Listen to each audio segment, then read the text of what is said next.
All right. Good morning, good afternoon, everyone. Hello. Welcome to the launch webinar of Ipieca's Labor Rights Training. My name is Duygu Güven. I'm the Senior Manager of Sustainability and Social Performance at Ipieca.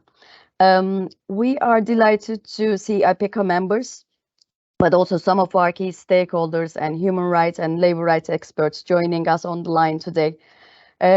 Before we start, I would like to share with you the outline of today's session and some housekeeping rules. In the first part of the webinar, we have speakers, as you can see on the screen and on the camera as well, who were key in the development of this training. They will introduce the training material and the e-learning platform, explaining how it supports the human rights agenda and how companies can use it. In the second part, we will open the floor for questions from the participants. There are two ways for you to raise a question. You can either write your questions in the Q&A tool, which you can see at the top of your screens, and submit it during the presentations, or after the presentations, during the Q&A session, you can use raise my hand function, which is at the top. And you will have the opportunity to come on camera and unmute yourself, ask your questions live. Please note that we are recording this webinar and we will upload it to Ipieca website along with the slides for the meeting.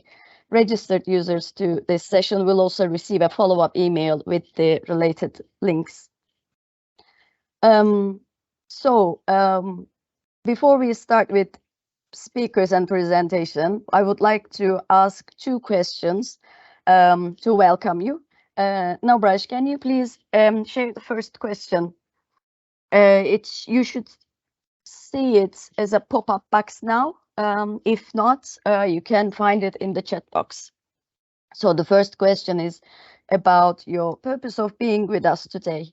Can you select the most relevant choice? And I will do the same. So in the chat box, I think we'll be able to, or on your screens, we'll be able to see the results. So we have consultants today with us who would like to recommend this to their clients. We have people who are looking for a training and curious people who would like to learn more about. Wonderful. You can continue taking the post question in the chat box. Can we send the second question, Nabs, please? It should appear now. If not, you can also see the question on the chat box. And the question is, have you done any labor rights training before?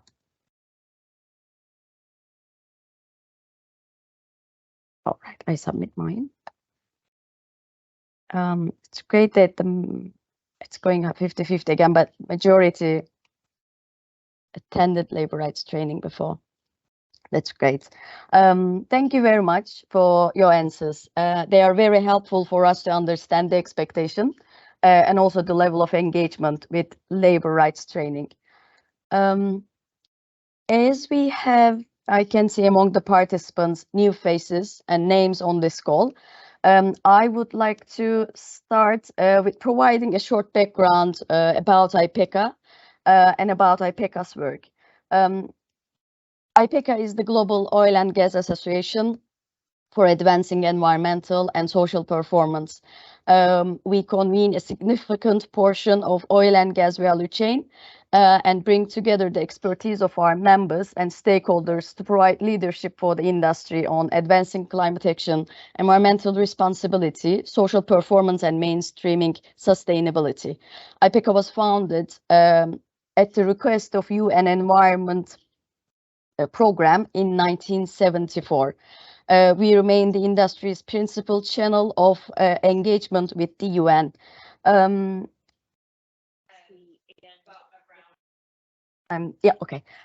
Human rights are core to our work. It's forming the central part of our vision.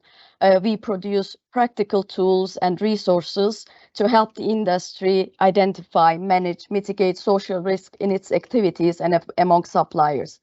And this online labor rights training is part of our wider work to promote high standards and good practice aligned with the UN guiding principles for business and human rights. You will be you'll be able to find more information about Ipieca and about our work on our website. Now my colleague Nabraj will be sending you some links in the chat box where you can find the resources that you can see on screen and more information about how Ipieca is supporting UN guiding principles and the human rights performance of the industry. With this, I'm looking for one of our speakers. Sorry if I have him among participants. Yes, sorry. Yeah. I just had to get unmuted. Apologies. So I would like to give the floor to Dion Harrison. Dion is BP's labor rights and modern slavery subject matter expert based in the central team. Dion leads the team responsible for providing technical advice and expertise to the businesses on how to best manage labor rights and modern slavery risks and impacts, and support remedy for workers when needed. Dion is the chair of Ipieca's Human Rights Working Group, and she provided great support and input during the development of this labor rights training. Over to you, Dion. Thanks, everyone, and good afternoon, good morning, wherever you are in the world. Just a few words from us, first of all, to say thank you to the Ipieca team and Ergon and the Sustainability School for working so hard on this. This really came out of a recognition that there weren't that many trainings available to use either for our internal teams or for suppliers.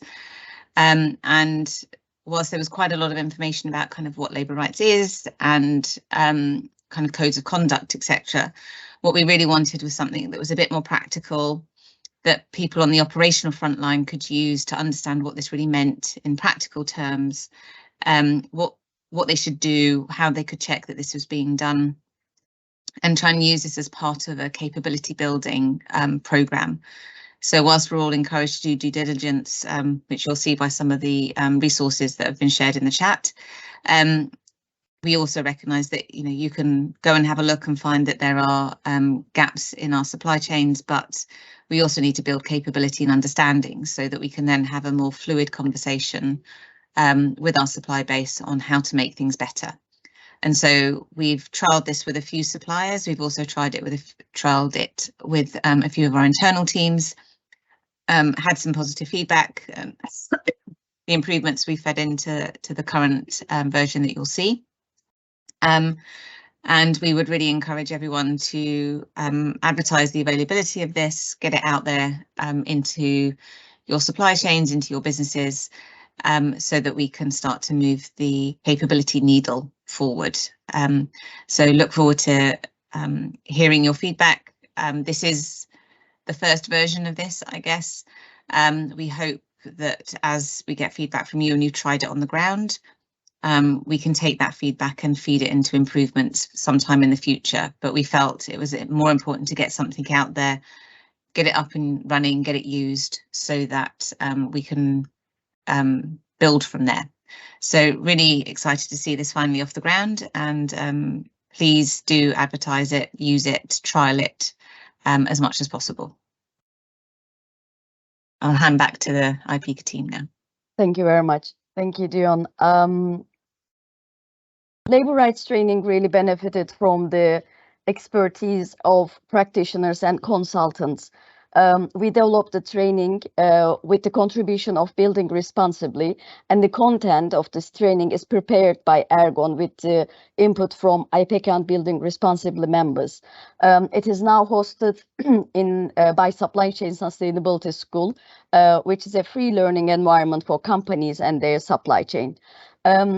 We'll now hear from Steve. Steve is co-founder of Ergon, who has 25 years of experience in labor and human rights issues. He works with development finance, the private sector, and international organizations to support the implementation of human rights standards in diverse range of geographies and industries such as oil and gas, mining, retail, agriculture. Steve led the Ergon team who developed the content on the labor rights training that you will see today. Now I will give the floor to Steve. Thanks very much, Tegu, and thanks for inviting me to participate in this this webinar this afternoon. So I'll briefly explain sort of how we develop the training, the content of the training, and a few of the approaches that it takes, and then obviously Amelia and Ian will go in more detail as far as how you can use it, and then also how the, if you like, the platform is structured, which I think is great. So we work with, as Dugu said, we worked with a whole range of clients, from energy companies through to football tournament operators through to the financial sector, and we worked over the last couple of decades on almost consistently on labour rights issues. So I think as far as this training is concerned, it was a really great opportunity to reflect on how we do training, on what kind of information we can provide in this kind of context. And I think crucially, and Dion raised this, how we take some quite elevated concepts and make them practical and usable in order to leverage change. Because again, as Dion said, you can identify, you know, red flag or risk areas, but then the issue is what do you do and how do you build capacity and support people to bring about the change that's necessary to get more positive impacts where there's sort of anticipated negative impacts. So as far as the target audience for this training is concerned, and when we were designing this and working with Ipieca and Ipieca members on this, we're kind of focusing on those people that are on the slide there. So social human rights impact practitioners, but particularly project and country managers, human resources, procurement, supply chain, and then contractors and suppliers. These were kind of key people that we wanted to look at and think about, what do they need, what kind of information do they need, what kind of skill sets do they need to actually be able to do this better. Yeah. So if you go to the next slide. So as far as this slide is concerned, it really sets out the content as far as the training is concerned, and as you'll see, the content is kind of split roughly in two ways. One deals with specific, if you like, labour rights issues, and some of it is definitional, and some of it is around standards, which obviously can be in national law or international standards or corporate policy as well. So issues like child labour, forced labour, non-discrimination. But also some of the modules are much more process based, in the sense of looking at procurement or how to manage worker accommodation, yeah, how to do an initial assessment. So these kind of modules are looking more at saying, well, how do you manage this issue and how do you develop sort of change in relation to these issues? Throughout the modules, and we'll go through them in a moment, it's quite important. What we've done is, one, made sure that core, if you like, legal and standards issues are addressed.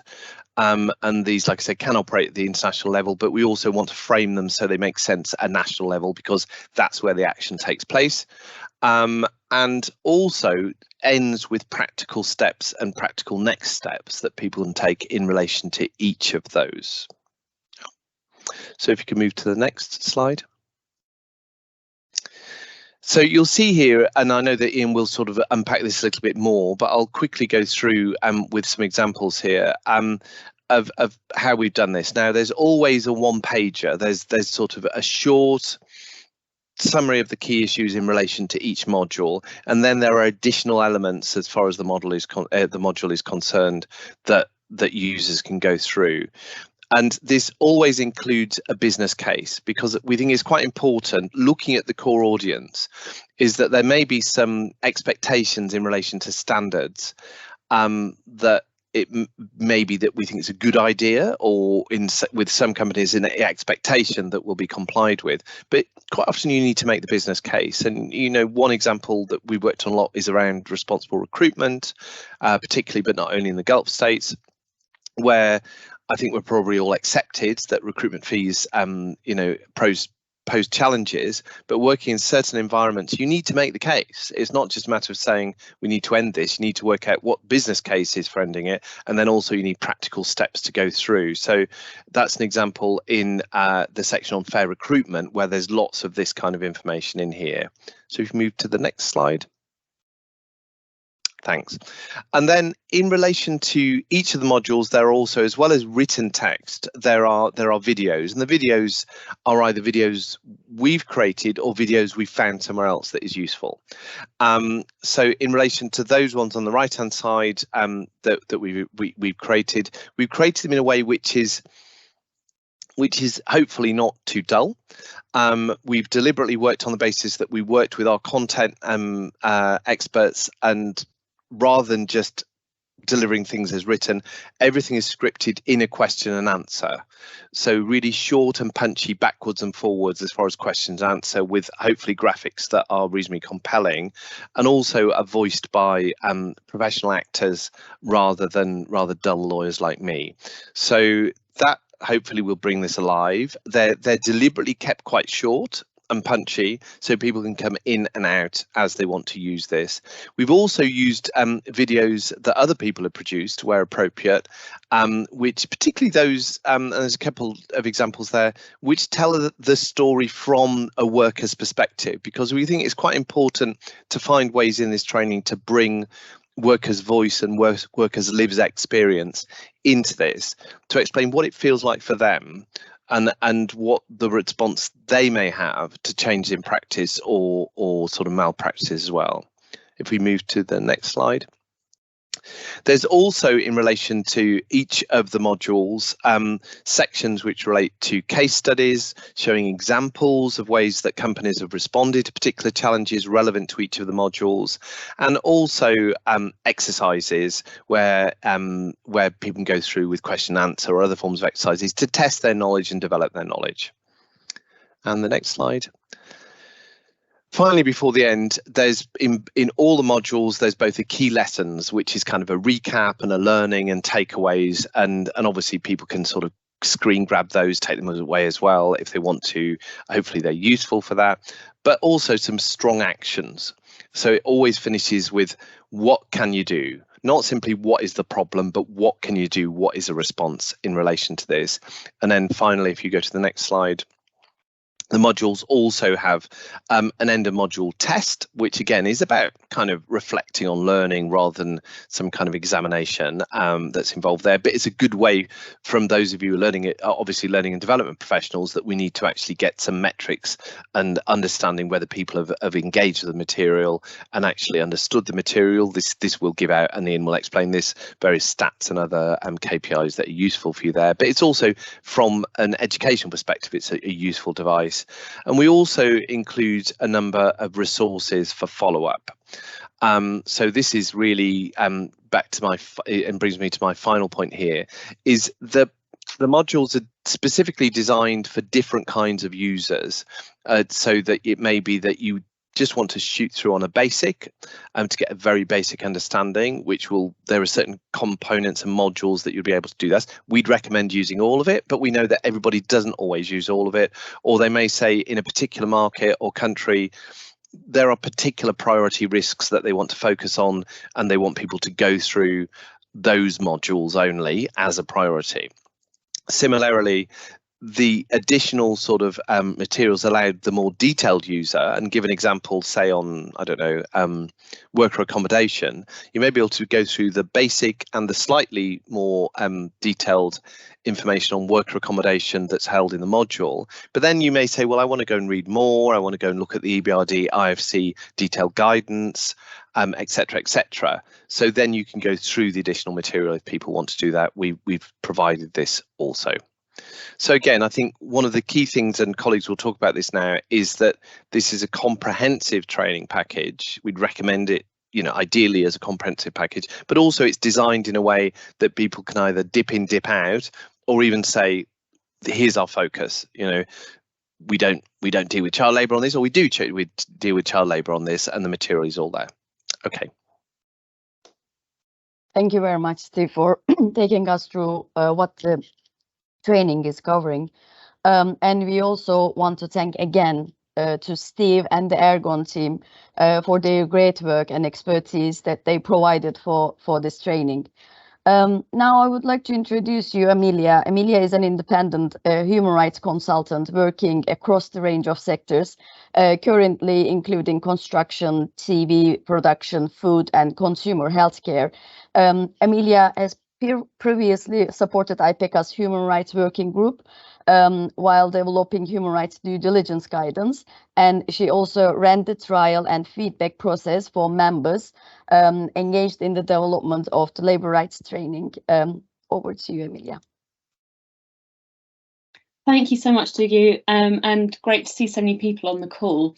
I'm just going to speak for a few minutes about how this training can be used by companies as part of your wider human rights processes. And obviously, labour rights represent quite a significant area of human rights, but they also overlap with other rights, so things like the right to health as well.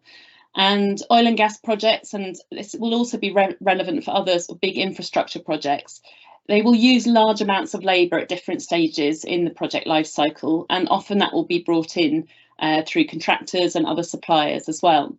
So this is a really crucial area to be looking at.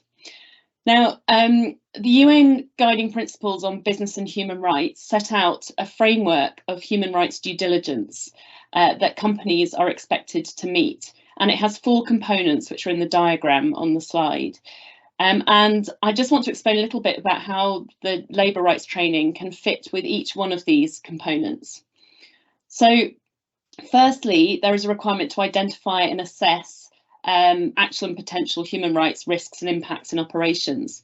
And in order to do this well, it really helps to have people on the ground with some understanding of what the risks might be and some way of identifying and flagging that. So by rolling out the training to people who are responsible for working conditions or labour practices, it helps them to understand what it is that workers are entitled to and to spot where things might be different, something is not right. And because the modules really aim to improve awareness of labour rights issues among people most likely to encounter them, it hopefully will enable them just to better recognise those problems, have some idea of how to address them or at least flag them further. And that includes being able to spot possible cases of severe abuse, such as forced labour. The second part of due diligence is about implementing effective actions, integrating the findings from your assessment, and then taking appropriate actions. So I think the training package can help in a number of different ways. It could, for example, be made a requirement for certain suppliers to complete, perhaps as part of a tender process or within their contracts. It's a way of reinforcing your own organisational commitment to suppliers and helping them build their capacity, improve their practices, a part of your supplier engagement focus as well. And because it's something that anyone can do, the training is available and accessible for anybody to do. It's an offer that can be made to suppliers, a kind of positive offer, particularly where you've got maybe more limited leverage. And enabling them to have access to this and making it a positive offer rather than necessarily a stick requirement that they have to do. But the potential reach of this is significant, and that's one of the things I think makes it a really great tool.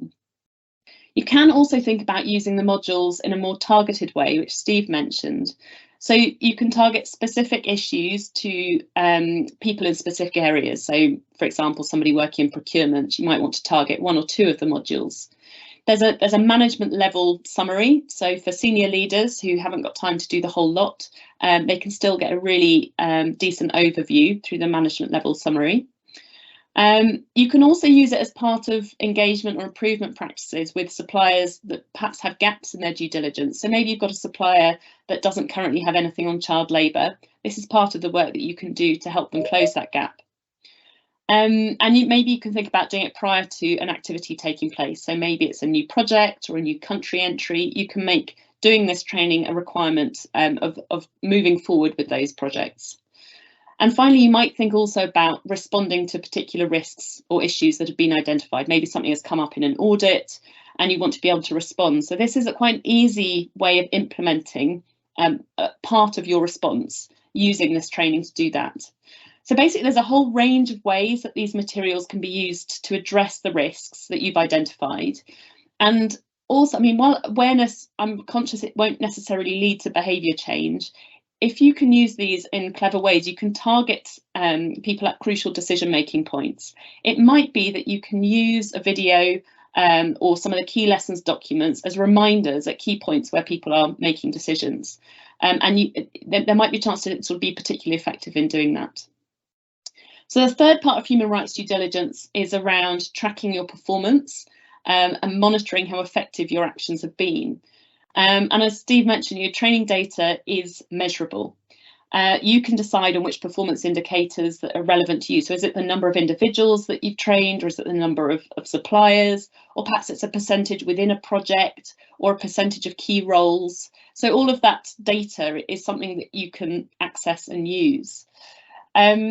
You can also think about how to demonstrate the effectiveness of the training or compare it. Perhaps if you've got a location where you're running the training and a location where you're not, starting to understand how effective it is and any difference that it's making. And the fourth area of due diligence is around communicating and reporting, communicating how you've addressed the impacts. And there's increasing amounts of legislation which have reporting requirements around human rights. So Modern Slavery Acts in the UK, Australia, Canada, we've got due diligence legislation in France, Germany, Norway, the Netherlands, Switzerland, and we've got the forthcoming EU Corporate Sustainability Due Diligence Directive as well. All of these have reporting requirements. Lots of them specify things like KPIs and performance measurements, and some specify training as well. So this is a way that you can start to meet some of those requirements. And then finally on this as well, this is training that has been developed by the industry sector, and it's a really good example of a collaboration to help suppliers all align and to align the messages from the sector as well. And I think if the industry leaders are all communicating a consistent message around labour rights, then and about how important they are as well, this can really start to change attitudes. So I think Ian's going to talk in more detail about all the different ways that you can access this, but I think the important things to take away are that it's really practical, it's flexible in how you want to use it and how you want to your suppliers to use it, and the different ways that you can access it. And it is accessible, widely accessible. It's something you can roll out. You don't need to determine the number of licenses you're going to purchase in advance, which is how a lot of platforms will work. The way that Ipieca has chosen to set this up makes it freely accessible to everybody. And I think it is a really good opportunity for both the oil and gas sector and those that are adjacent to it or similar to have access to an absolutely fantastic resource.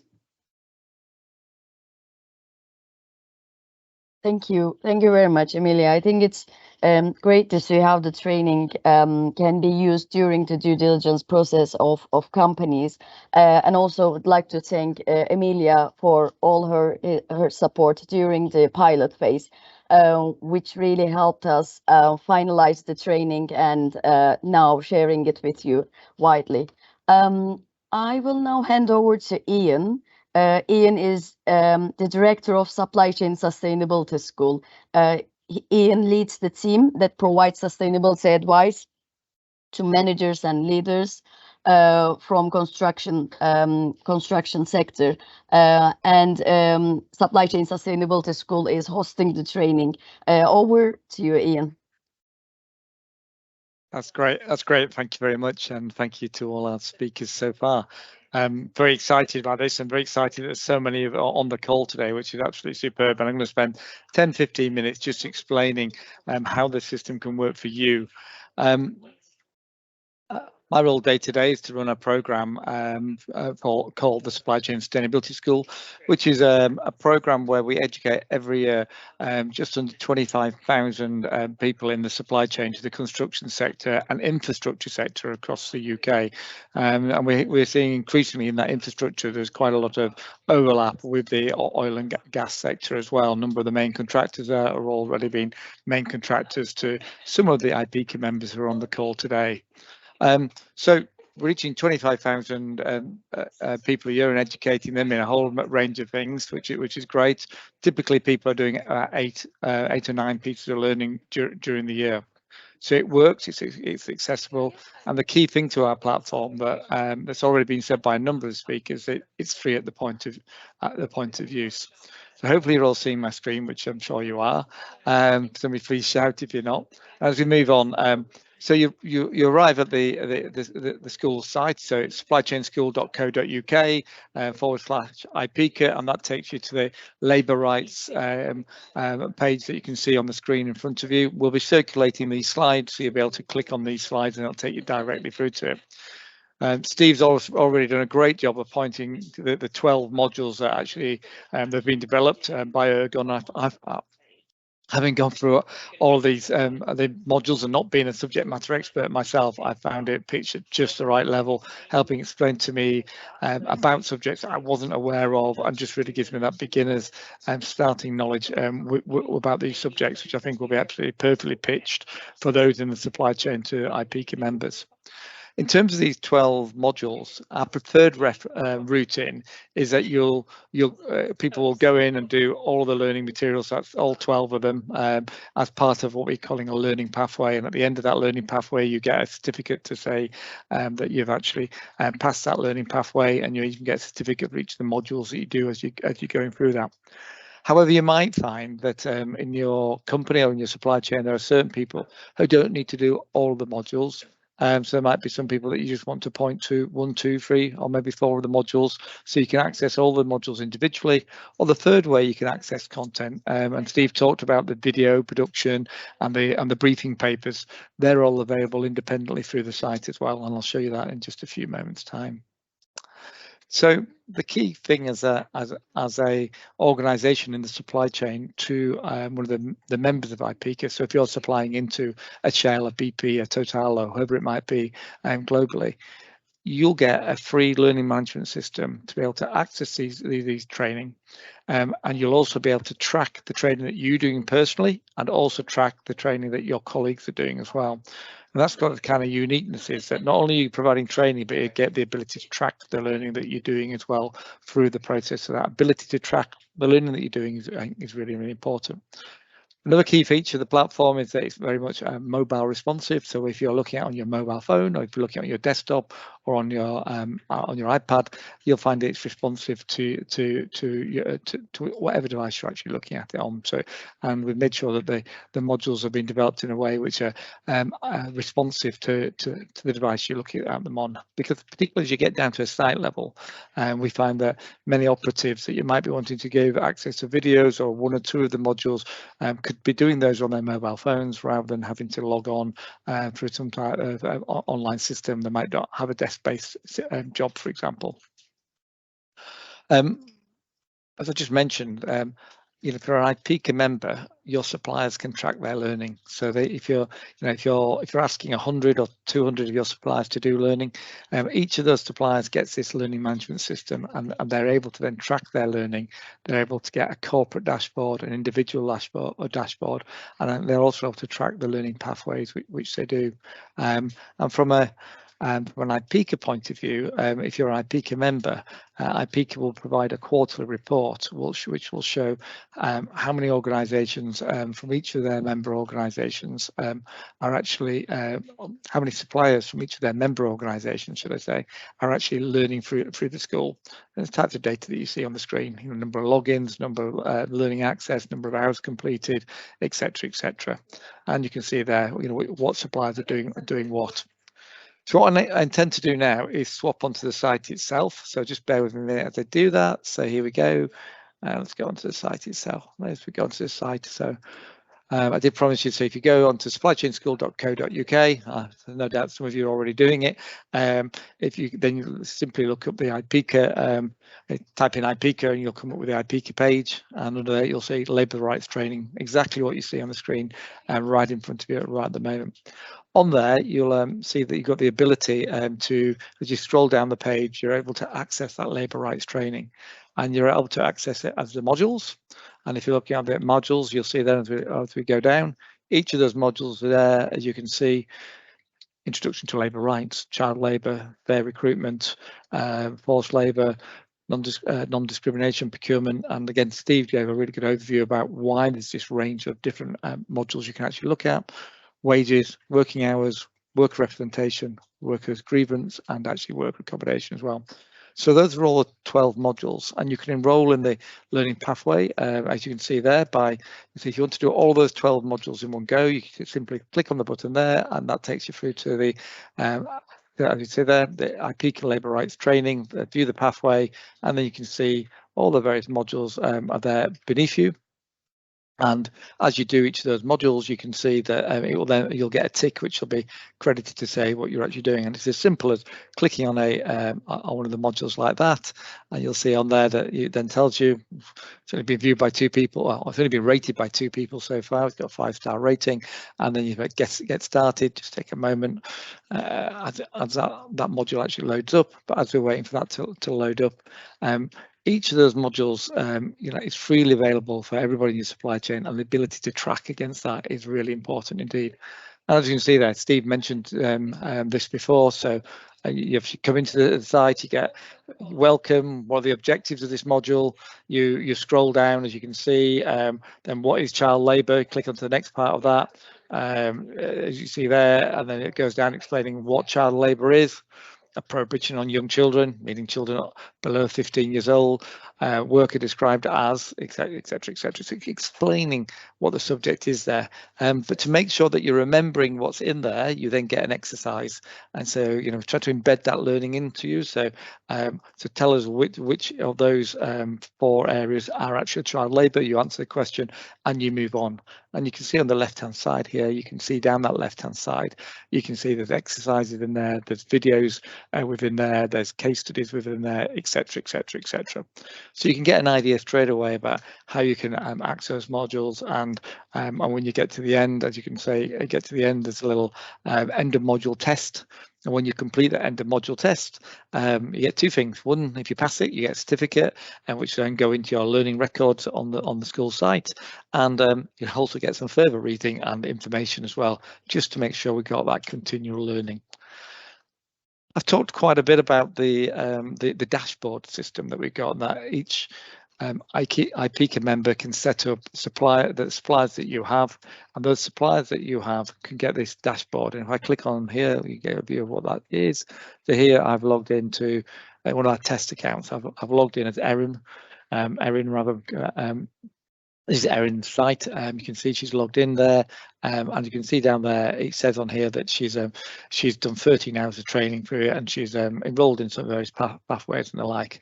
But if I click on her company dashboard, so she's logged on the supply chain school as a name of the company, you can then see on there, you can see that she's got the ability to view all colleagues. She's got the ability to see how much learning has been done throughout their organisation. And if you click on the view all colleagues, you'll be able to see that she's got, in this case, 3 fake users, as you can see there, and that gives you the ability to go in and see what each of your colleagues in your organisation is actually doing. So that ability to get that data and to see what people are doing in your organisation, and to see whether they've completed their learning, and whether they've completed the learning pathway, or they've just simply enrolled on it, or they're halfway through it. You can tag that information. When they've completed it, you'll have that information as well. As an individual, and if you just simply go back to the individual there, as an individual, Erin gets her own dashboard, and then as she completes various modules, you'll see on there that these modules you get these certificates for, and then you can download those certificates should you want to put them on the frame on the wall, or just show your boss what you've been doing or whatever. Yeah, so you can quite easily see as an individual what certificates you've got, what you've passed, and then download those and get an A4 landscape certificate. And again, remember that the administrator of each of the supplier organisations who supply into any of the Ipieca members can also see what all their colleagues are doing within that, and be able to see who's done which and who's completed which of those pieces of learning. So I think you can see from there that there's lots of opportunities to access the learning. So we talked right at the beginning, if you remember, that the ability to go in and access the 12 individual training modules. If you then want to, if you don't want to actually look at them as individual modules, but actually maybe you want to just allocate one of the short videos to operatives that work on site or whatever it might be, you can then use these one-pager briefing documents that you see there, or you can go onto these explainer videos that we've got here, and it's a similar stage there that if you want to click on any of those, you can just simply click on those like that, and when we click on those, that then takes you through. The only thing you have to do is make sure that you are logged into the system, and if you're not logged, and the reason we need you to be logged into the system is because when you're logged into the system, it enables you to be able to tracking what, and your colleagues tracking what actually is going on within those organisations. So I think it's really important to state that logging in process.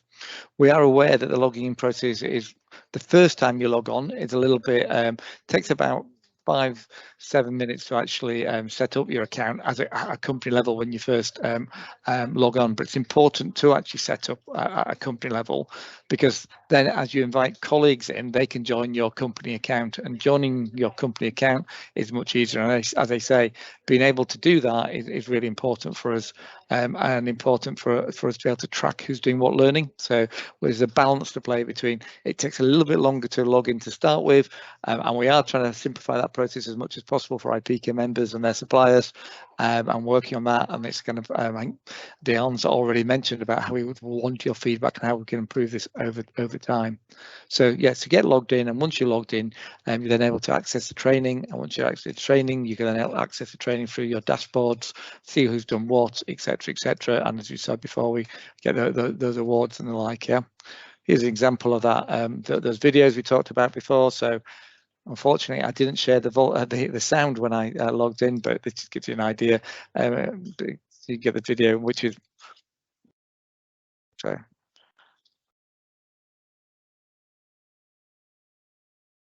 So I'll stop that since I didn't share the sound. Yeah, but you get the idea of how you're able to do that. And as I said, you can maximize that on your screen, like you can see there, or you can therefore minimize it as well, and you can go from one video to another should you wish to do that. Yeah, so if I just close that down now and then click back to there.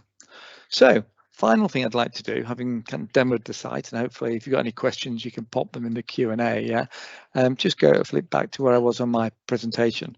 So a couple of things by way of summary and for Ipieca members.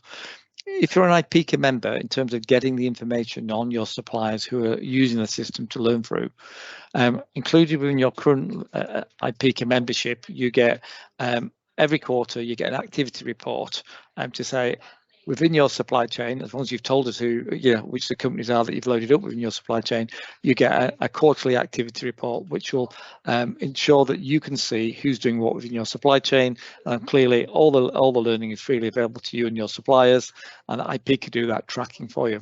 However, we have had some feedback from Ipieca members that they'd like to be able to control the upload of their suppliers to the list and to the school, bearing in mind there's a data sharing agreement, so Ipieca wouldn't see, and none of the other Ipieca members would see anybody else's priority suppliers on that. So we're very aware that we've got to look after that data for you. So only school administrators would be able to see that, and we just need to be able to see that to be able to offer support to your supply chain members over time.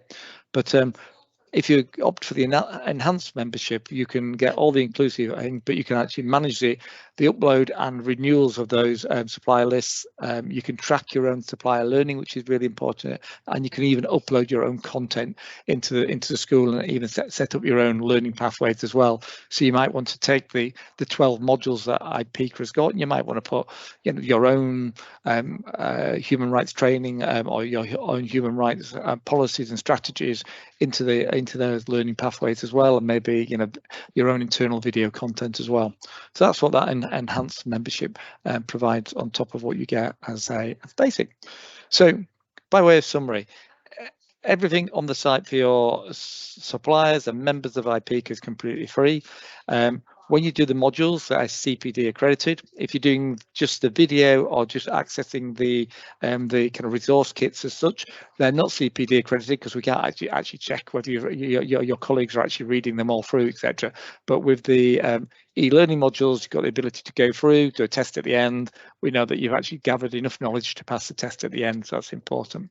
So CPD accredited, it's all free, and what people score themselves when they go through it, the individual scores of individual learners, that's confidential, and that always stays confidential for those individual learners, because I don't think any of the Ipieca members are that concerned about what one person in supplier A is actually scoring when they have or haven't passed a various test. The key thing is how much learning has been done, how many people are actually passing the learning total. It's that aggregated and anonymous. Where are the gaps in knowledge, and where can we provide more support for those suppliers where there is gaps in knowledge? So in terms of getting started, get started with the training. Our preference is that you start with the login and it'll sign up to those learning pathways. There is, as well as all the Ipieca training on the supply chain school, you're welcome to use any of the training content on there. There's 3,000 different training resources on a whole range of different subjects. Some of it's not relevant to you, some of it you'll find very relevant to you. So you can access all that free of charge as well, and any learning you do through there will be logged on there as well. And finally, if you're an Ipieca member, perhaps consider upgrading to that enhanced membership as well. And I'm here to answer any questions you might have on that. So hopefully that's covered everything off and leaves us with a few moments to answer any questions that you might have. Dagu, back to yourself. Thank you very much, Ian, and thank you very much for all the speakers. Now I would like to open the floor for questions and answers, comments from the participants. I'm checking the Q&A if we have any questions there, or if you have any questions, please raise your hand. We'll be watching out the participants and we'll unmute you. I'm looking at the chat box as well.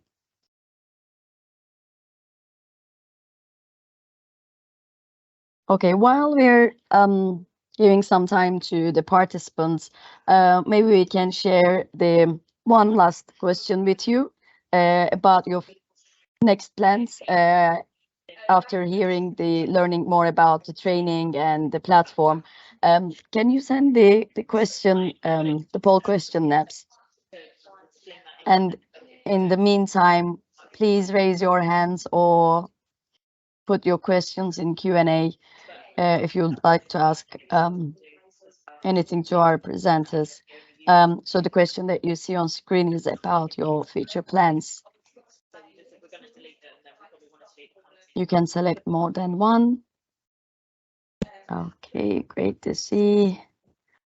We have participants planning to take the training themselves, and we have participants who would like to share it with their colleagues, with other organizations, with their networks. Great to see that we have representatives from suppliers.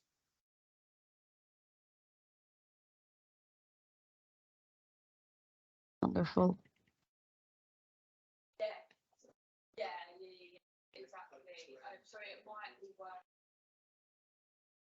Okay. Any initial immediate feedback, reaction to the training you would like to share with us, or if you have any questions? Does it automatically check if there are any pending users in those, where it's the sole user in the account? I'm checking them. You know, if We must be getting much better at our presentations, because we had lots of questions this morning. So yes, we must have covered everything off this afternoon. Well done to all the speakers. Thank you. Yeah, I think we did. But it would be good to maybe remind ourselves with one of the questions that we received this morning. Thank you, Ian, for reminding. I think there was one question which was about if it can be tailored to bring emphasis to specific risks in specific industries and geographies, or if this is a standard or like structured training already, which I will give the floor to Steve, as I did in the morning, if possible. Okay. Testing, I'm still awake. Very good. It's been a long day. Good. Well, I think that as far as the content design and also the structural design for this is obviously designed specifically to work, you know, in oil and gas and the energy sector, particularly where there are contractors, subcontractors involved. But that doesn't mean it won't work and doesn't work in other sectors or other scenarios as well. So if you're also looking at, you know, manufacturing, you know, I think as Ian already referred to, you know, other aspects of infrastructure, projects and development, this kind of training works quite well for that. And that's also why it was developed jointly with Building Responsibly, which obviously is not an exclusively oil and gas or energy sort of initiative. Could work also well in terms of manufacturing, certainly in production. I could see that it could work well there. Probably field level agriculture would be harder, and to a certain extent some things like hospitality, but I think there's probably quite a broad you know, approach that could be used as far as this is concerned. I don't know whether Amelia's or Ian's got anything to add to that. Let Amelia go first and then I'll chip in. I'm conscious that I'm slightly echoey. So yes, I think I mean, what you can do is target to a specific geography, but the labour rights training seeks to be universal. It's talking about universal standards and international frameworks. I think one of the things Ian mentioned that it's really interesting is if you want to use the supply chain sustainability school as a platform to deliver and really monitor things, you can add your own materials. So if you have additional insights on a particular country and you want to target in that way, I think there are some opportunities there. So I think there are so many different things that you can do with this, but it's a really powerful resource that is accessible, and Ipieca have chosen to make it accessible and widely available. Anything to add, Ian? Amelia, you've stolen my thunder. That's exactly what I was going to say, but thank you for that. No, it's if you choose to go for that enhanced membership, you can then add in your own content and top and tail what's already there, and I think that's probably the best way to do that. Yeah. Having said that, as a platform, we're always interested in content, so if you've got great content, let us know. Yeah.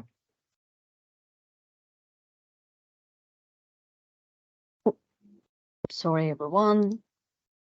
Okay. Is there some questions in the chat? We've got two questions in the chat. Is there a plan to translate into different languages?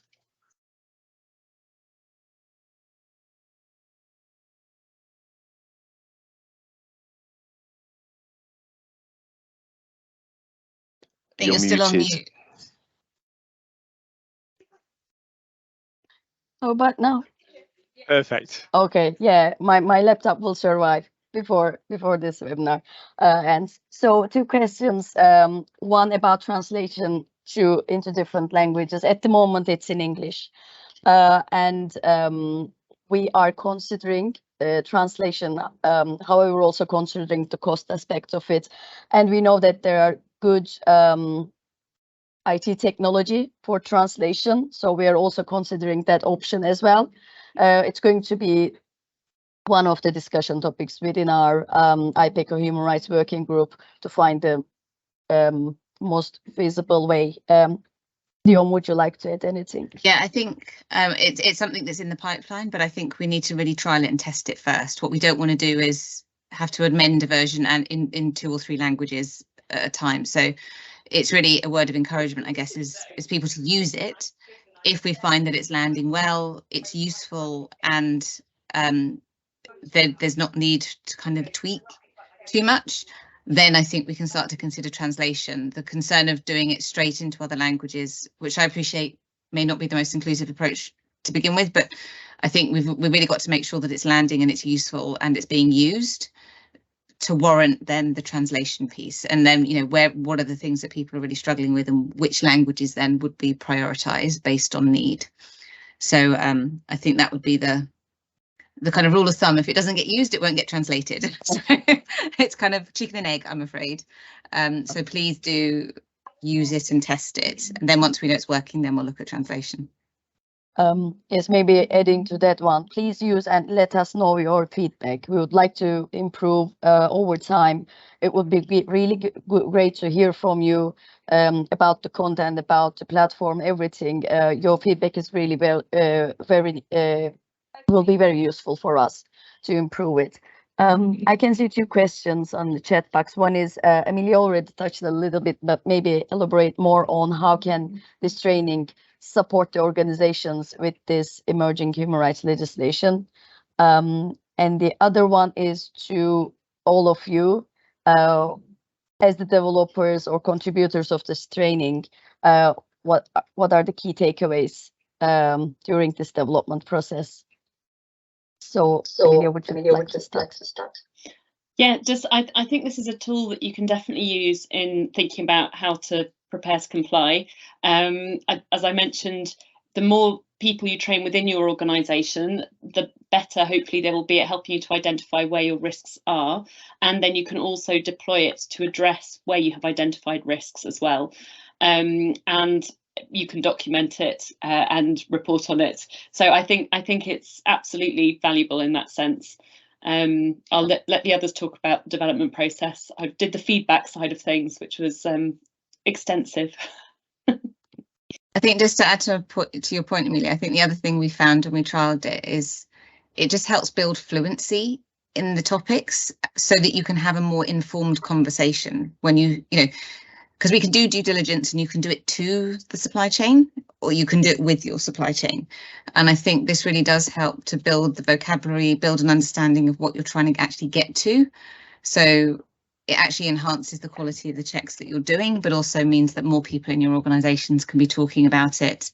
And in the supply base, more people have some idea of what you're trying to get to when you go to do your due diligence. So I think there are multiple ways of using it, but I think just at a very basic level, it just gives us the vocabulary to have a conversation about human rights and labour rights and what that really means, and know that we're talking about the same thing, which can take away a lot of the confusion on the ground. I mean, at the risk of being a little bit controversial and slightly disagreeing with my colleagues, I think that it's also important that you don't train for the sake of training. I think that's the thing about online training. It's very easy to roll out and say, you know, we can now train, 100,000 people and require 100,000 people to do this. And we saw this certainly a few years ago with one client who had trained 30,000 people on modern slavery, where in reality, they were a relatively low risk business, and there were certain people who had potential sort of engagement with sectors that could have a potential risk on modern slavery. I think here is focus the training on people who manage people or, procure things that involve significant labour use, and make it clear to them that they're being trained because it's relevant for them. I think that's just a word of warning I'd put, because like I said, with online training, it's very easy just to say everyone do it. We may have all done it on bribery and corruption, where we've been told you must go through bribery and corruption training, and the only metric is, have you done it? Not do you need it or will you use it? So just one sort of word of caution there. So I think as far as the development, and very brief there, I think there was lots of great feedback, and there was quite a significant, I think, Dion and Amelia, sort of development process here.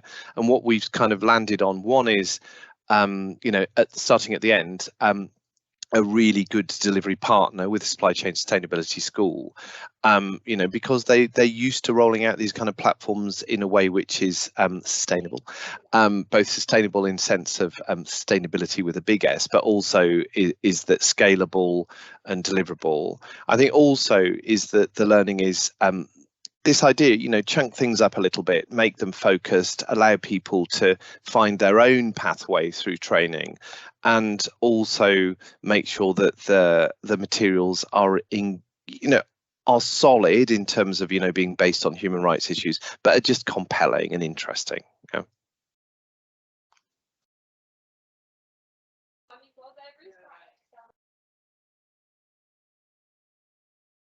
Okay, I can see, as we have 1 minute, I can see one question in the Q&A, one in chat. In the Q&A, has there been any feedback from customers on how it helped them to meet regulatory requirements?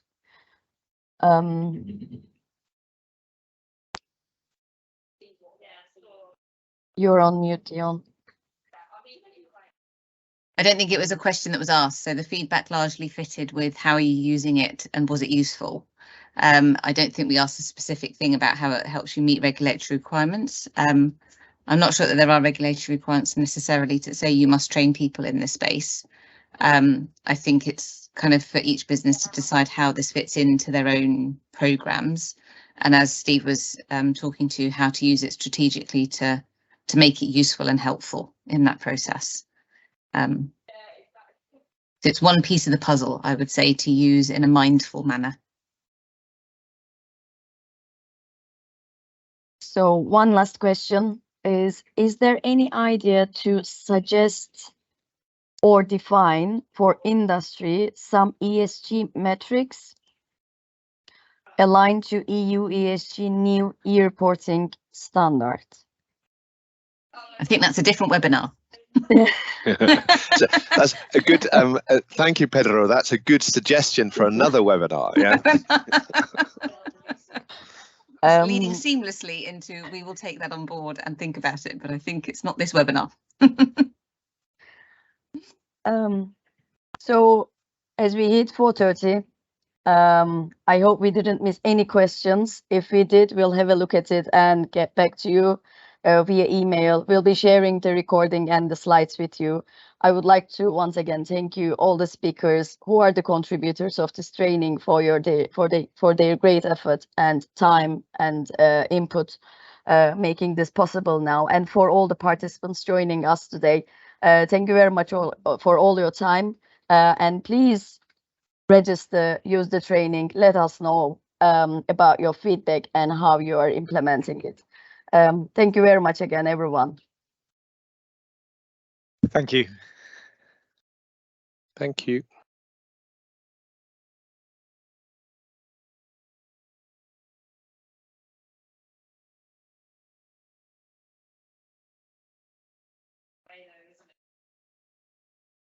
Were you wanting to go down?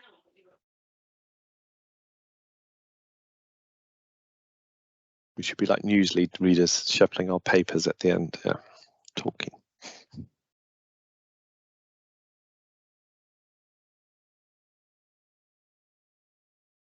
You're muted, so.